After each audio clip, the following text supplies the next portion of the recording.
เป็นไรพี่น้องจมแท้โอ้มีฟอดฮะ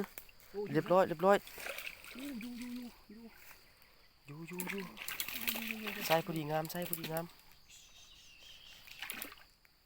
ลองหน้าไม้นะ พอดีงามพี่น้องตัวนี้คักโอ้หลังนั่นก็อยู่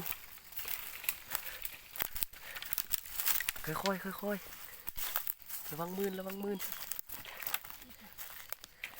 ใส่เดียวกันพี่น้องตัวนั้นก็อยู่หลังนั้นก็อยู่หลังนี้ก็อยู่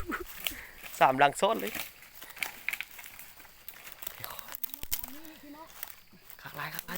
ตัวน้อยเก็บตัวน้อยค่ะตัวนี้ก็อยู่4หลังซ้อนเลยโอ้ตัวนี้ใส่งามตัวนี้ช่วยครึ่งโลโอ้ยเขียดยังอยู่บุกินซ้ำตัวนี้หลังนี้ก็ได้โอ้เกือบทุกหลังเลย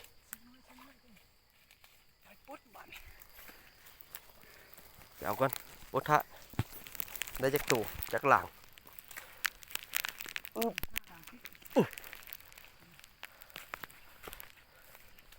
มีฮอตบุกินก็มีตัวนี้บุกินตายหมดเลยคือดินเดียวอยู่กินนี่ตุปากตอดโอ้